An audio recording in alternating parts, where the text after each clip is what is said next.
short. I'm not worried, I'll follow reward. You pop my head open like a gun. Pop his head open like a gun.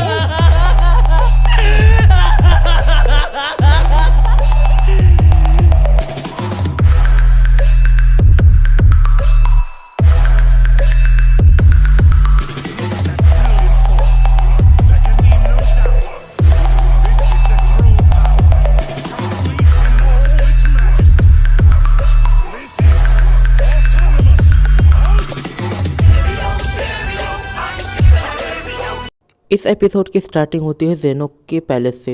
यहाँ पे दाइशिंग खान किसी को तो कहता है तो तुम दोनों जाओ और सन गोकू को जितना जल्दी हो सके ख़त्म कर दो। मैं नहीं चाहता कि वो और आगे बढ़े। असल में ग्रैंड प्रिंस ये सब जेनो के गार्ड से घेरा था। तभी उनमें से एक गार्ड कहता है तो सन गोकू इस लेवल पे पहुँच गया कि हम दोनों को उसे मारने जाना पड़ेगा। और दूसरी तरफ दो जेनो चेस खेल रहे होते हैं। जो पहले वाले जेनो के गार्ड्स थे वो उसके पीछे खड़े थे और वहाँ पे ग्रैंड प्रिंस भी खड़ा था। वो बताता है कि उसने दो गार्ड्स को उसे मारने के लिए भेज दिया है। तभी जेनो कहता है तो शायद से हमारा एंटरटेनमेंट अब खत्म हो चुका है। तभी दूसरा जेनो कहता है तो तुम हार गए। इस मोमेंट पे ग्रैंड प्रिस्ट काफ़ी ज़्यादा सीरियस थे। वो सोचते अगर गोकू ने इन दोनों गार्ड्स को हरा दिया तो इसका ये मतलब है कि वो जेनो समा के 50% पावर पे आ ही चुके हैं। अगर उन्होंने ईजिली डिफीट कर दिया तो हो सकता है वो जेनो समा को ख़त्म कर दे। फिर सीन शिफ्ट होता है गोकू की तरफ। गोकू काफ़ी ज़्यादा सीरियसली खड़ा होता है। फिर वो कहता है तो तुम दोनों मुझे मारने के लिए आए हो तो दिखाओ तुम्हारे पास कितनी ताकत है। रॉयल गार्ड कहता है कि मुझे नहीं पता कि मॉर्टल इतना ज़्यादा आगे कैसे आ गया। तुमने इतना सारे गॉड ऑफ डिस्ट्रक्शन को मार दिया। मुझे ऐसा लगता है कि उन गॉड ऑफ डिस्ट्रक्शन वो सीट डिज़र्व नहीं करते थे। तुमने उन्हें मार के बिल्कुल ठीक किया। तो क्यों ना अभी मैं तुम्हें ख़त्म कर दूँ। तुमसे जेनोसामा को काफ़ी अच्छा इंटरटेनमेंट मिला मॉर्टल। अब मरो तुम्हारा मरने का समय आ गया है। गोकू कहता है कि तुम दोनों का लक वाकई में काफ़ी ज़्यादा ख़राब है क्योंकि अभी मैं कोई मॉर्टल नहीं हूँ। मैं अभी एक एंटिटी हूँ। मैंने अपनी कुछ पावर जेनो और ग्रैंड प्रिंस के लिए बचा के रखी थी तो लगता है कि तुमसे मुझे अच्छी प्रैक्टिस हो जाएगी। गोकू की ये बात सुन के रॉयल बॉडीगार्ड कहता है अच्छा तो इतना अच्छा झूठ बोलना कहाँ से सीखा।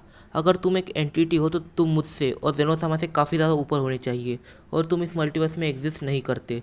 पर तुम एंटिटी नहीं हो इसलिए तुम यहाँ पे हो। झूठ बोलना मॉर्टल्स की रग रग में भरा हुआ है, ये हमें पहले से पता है तुम गंदे बंदर। वो दोनों ही गोकू को मारने के लिए आगे आते हैं और अपनी सारी पावर्स को अनलिश कर देते हैं ताकि वो गोकू को ख़त्म कर सके क्योंकि वो गोकू को अंडर एस्टिमेट नहीं करना चाहते थे। एक मोमेंट ऐसा आ ही जाता है जिस मोमेंट पे गोकू इन दोनों को ही घुटने टेकने पर मजबूर कर देता है। तो ये दोनों ही गार्ड एक ऐसी दिमाग लगाते हैं जिसे मॉर्टल लगाते हैं और वो है फ्यूजन। और इन दोनों के फ्यूजन का नाम होता है जी। ये काफ़ी ज़्यादा पावरफुल फ्यूजन है। आप देख ही सकते हैं इसकी बॉडी वन अबव ऑल जैसी लग रही है। इस फ्यूजन वॉरियर को देख के गोकू कहता है तो ये थे तुम दोनों का फ्यूजन। मुझे लगता है कि अब तुम दोनों को मुझे अपनी असली ताकत दिखानी ही पड़ेगी। पर तभी गोकू के पीछे से आवाज़ आती है तुम इन टूथपिक को हमारे हवाले कर दो और जाओ जाके ग्रैंड प्रिंस से लड़ो। हम देखते हैं कि ये है जी ब्रोली और ये काफ़ी अजीब से ट्रांसफॉर्मेशन में है जिसके अंदर इसके बॉडी का पूरा कलर ब्लू हो जाता है। अब कोई नहीं कहेगा कि तूने तेरे ही कैरेक्टर को यहाँ पे छाप दिया है। तभी वहाँ पे ब्रोली भी आता है। ब्रोली कहता है तो हमें इनसे लड़ना है। जी तुम इतना तेज़ आए हो कि मुझे यहाँ पे आने के लिए काफ़ी ज़्यादा एनर्जी वेस्ट करनी पड़ी। थोड़ा सा स्लो करो यार, मेरे लिए रुकते जाओ कभी तो। इतना तेज़ बनने की ज़रूरत नहीं है। जी ब्रोली कहता है कि चलो फ्यूजन का टाइम आ गया है और गोकू भी तुम यहाँ से चले जाओ और ग्रैंड प्रिंस से निपटो। इन नमूनों को हम देख लेंगे। ये लोग तो टूथपिक जैसे दिखते हैं बिल्कुल। और हम देखते हैं जी और सुपर इन दोनों ब्रोली का फ्यूजन और ये फ्यूजन का नाम ही है ब्रोली अल्टीमेट। जेनो के पैलेस पे किसी को भी कुछ भी नहीं पता होता तो सेकेंड यूनिवर्स का जेनो कहता है कि चलो अब मुझे यहाँ से चले जाना चाहिए अपने मल्टीवर्स में। तो मिलते हैं फिर कभी। इस मल्टीवर्स की एग्जिट पे कोई तो उनका वेट कर रहा था और ये है गॉड किलर वेजिटो और यहाँ से उसका खेल ख़त्म।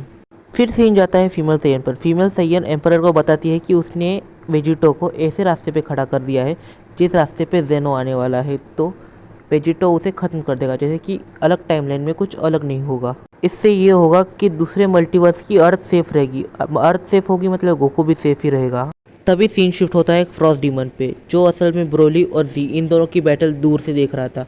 वो सोचता है कि मैं इस बैटल में इन्वॉल्व करूं और लेजेंडरी सैयन ब्रोली को मार दूं और वो एक अटैक करता है।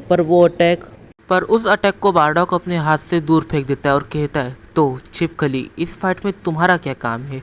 जाओ और अपने बिल में जाके छुप जाओ या फिर कोई दीवार पकड़ के उससे चिपक जाओ। यहाँ से दूर जाओ छिपकली कहीं के। वो फ्रॉस्ट डीमन बारडॉक से कहता है तो एक बंदर मुझे बताएगा कि मुझे क्या करना है और आज तुम मेरे हाथ से मारे जाने वाले हो बंदर कहीं के। अपनी औकात में रहो बंदर। बारडॉक उसकी कोई भी बात का जवाब नहीं देता, पर बारडॉक फीमेल सेयन से कहता है अपने ब्लेड को धार करके रखो क्योंकि आज शाम को हम लिजर्ड का सूप पीने वाले हैं। फिर सीन शिफ्ट होता है गोकू और जेनो की तरफ। गोकू जेनो से कहता है तो जेनी, तुमने इविल बनना क्यों चॉइस किया? मुझे नहीं पता, पर आज तुम मेरे हाथ से खत्म होने वाले हो। फिर सीन शिफ्ट होता है ब्रोली और जी के फाइट के ऊपर। ब्रोली ने जी को ख़त्म कर दिया है। इसका मतलब कि वो रॉयल गार्ड बनने के लिए वर्दी है और वो नोटिस कर चुका था कि कोई उसे मारने की कोशिश कर रहा है, पर बारडॉक ने उसे बचा लिया। वो उनके फाइट की तरफ बढ़ता है। देखते ही देखते ब्रोली उस फाइट में इन्वॉल्व हो जाता है और अपने हाथ को उस फ्रॉस्ट डीमन की छाती से आर पार कर देता है और उसे जान से मारता है, पर वो उसके दिल को भी खींच के निकाल लेता है। बारडॉक ने ब्रोली को ठीक से पहचाना नहीं। बारडॉक कहता है वॉरियर, तुम्हें हमारे बैटल के बीच में आने की बिल्कुल ज़रूरत नहीं थी, मैं अभी उसे ख़त्म करने ही वाला था। ब्रोली कहता है मुझे माफ़ कर दीजिए, मैं आपके बैटल के बीच में आया था, पर असल में मुझे उसका दिल चाहिए था। जब भी आप इसका सूप बनाए तो इस दिल को ज़रा साइड में रख दीजिएगा क्योंकि मैं इसका कबाब बना के खाने वाला हूँ। भाई तूने अच्छे से स्क्रिप्ट लिखी भी है कि सिर्फ ऐसे ही बोल रहे हैं? अरे नहीं रे, ऐसा वैसा कुछ नहीं, मैंने सब कुछ जान के ही किया है। असल में थोड़ा सा ब्रोली को वायलेंट दिखाना चाहता था। उसका पहला एफियरेंस थोड़ा सा दमदार होना चाहिए। गोकू जेनो को पूरी तरह से ख़त्म करने ही वाला था। गोकू ने जेनो की काफ़ी ज़्यादा बुरी हालत कर रही थी, पर तभी वहाँ पे जालमा आता है। अगर आप नहीं जानते कि जालमा कौन है तो जालमा सुप्रीम गॉड है ड्रैगन बॉल यूनिवर्स का। इसने ही सुपर ड्रैगन बॉल्स को क्रिएट किया था। जालमा गोकू से कहता है कि तुम जेनो को नहीं मार सकते, अगर तुमने जेनो को ख़त्म कर दिया तो मैं भी मर जाऊंगा। मेरे मरते ही डीमंस और डेवल्स इस मल्टीवर्स को कॉन्कर कर लेंगे और सारे ही मॉर्टल्स को गुलाम बना दिया जाएगा और हर किसी के ऊपर इतना अन्याय होगा जितना तुम्हें कभी सोचा भी नहीं होगा। मैं हूँ इसलिए ये सब स्टेबल है, वरना ये सब बिखर जाएगा। गोकू कहता है कि मैं एक ऐसे कैरेक्टर को जानता हूँ जो अगला ओमनी किंग बन सकता है और वो इसके लिए काफ़ी अच्छा कैंडिडेट रहेगा। गोकू कहता है कि हम आपको उसके साथ सेट कर देंगे, तो फिर जब हम जेनो को मारेंगे तब आपको कुछ भी नहीं होगा। मदर ऑफ ऑल एंजल्स अपने मल्टीवर्स में रिटर्न आ जाती है। वो कहती है तो मेरा सपना पूरा हो रहा है, अभी दाइशिंग सुधर जाएगा। ये लोग मॉर्टल को किसी कीड़े की तरह देखते थे, कब उन्हें ख़त्म कर देंगे, कब उन्हें बनाएंगे, मुझे ये बिल्कुल पसंद नहीं था। लॉर्ड अकुमो कहते हैं कि मुझे नहीं लगता कि दाइशिंग को दूसरा चांस मिलने वाला है क्योंकि वहाँ पे कोई एंजल नहीं चाहता कि वो सर्वाइव कर जाए, ना ही कोई मॉर्टल चाहता है कि वो सर्वाइव कर जाए क्योंकि उसने काम ही ऐसे करे हैं। और दूसरी तरफ उसका भाई लूसिफ, वो एक डीमन होते हुए उसने काफ़ी अच्छे काम करे और उसने मॉर्टल्स को आगे बढ़ने में काफ़ी ज़्यादा मदद भी करी है। फिर हम जान पाते हैं कि लॉर्ड जालमा ने जेनो और ग्रैंड प्रिस्ट इन दोनों को ही बेहोश कर दिया है। लॉर्ड जालमा गोकू से कहते तो मांगो जो तुम मांगना चाहते हो, मैं तुम्हें वो चीज़ दूंगा जो तुम मांगोगे, जिसके लिए तुम विश करोगे। गोकू लॉर्ड जालमा से कहता है क्या आप अर्थ को रिवाइव कर सकते हो और मेरे फ्रेंड वेजिटा को भी? कल के वीडियो का सवाल का जवाब इस भाई ने दिया है, आप देख सकते हैं। लॉर्ड जालमा गोकू से कहते हैं कि मैं तुम्हारी विश पूरी कर दी है, तुम्हारा फ्रेंड वेजिटा अभी अर्थ पे है और मैंने अर्थ को रिवाइव कर दिया है। फिर लॉर्ड जालमा अपने आप को लॉर्ड अकुमो के साथ कनेक्ट कर लेते हैं, मतलब सेट कर लेते हैं। लॉर्ड अकुमो के किंग ऑफ एवरीथिंग बनने के बाद गोकू ने जेनो और ग्रैंड प्रिस्ट इन दोनों को ही ख़त्म कर दिया और वो दोनों डार्क डायमेंशन में चले गए।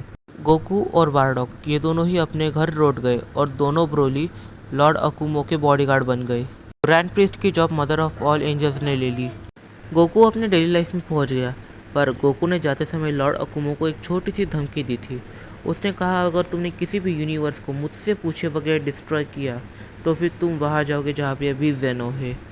वो कहते हैं ना कि समझदार को इशारा ही काफ़ी होता है, इस समय भी ऐसा ही हुआ। गोकू ने लॉर्ड अकुमो को एक छोटा सा इशारा दिया है, अगर तुमने जेनो जैसी कोई भी गलती करे तो तुम्हारा हाल जेनो जैसा ही होगा, शायद जेनो से बदतर भी हो सकता है। अब यहाँ से हमारी ये सीरीज़ ख़त्म होती है। ये सीरीज़ आपको कैसी लगी मुझे कमेंट बॉक्स में ज़रूर बताना। और आपने मुझे काफ़ी सारा सपोर्ट दिया है, तो थोड़ा सा सपोर्ट मुझे इंस्टाग्राम पे भी ज़रूर दिखाना। तो मिलते हैं अपनी अगली वीडियो में, तब तक के लिए bye bye. Mother of all angel जैसे इस मल्टीवर्स में है, मदर ऑफ ऑल एंजल ने अपने सबसे बड़े बेटे मेरॉन को उस कैद से आज़ाद किया जिस कैद में ग्रैंड प्रिस्ट ने उसे कितने तो भी मिलियन ईयर से बंद करके रखा था। और मेरॉन ग्रैंड प्रिस्ट से इतनी ज़्यादा नफरत करता था कि उसने ग्रैंड प्रिस्ट को मारने की काफ़ी ज़्यादा कोशिश करी।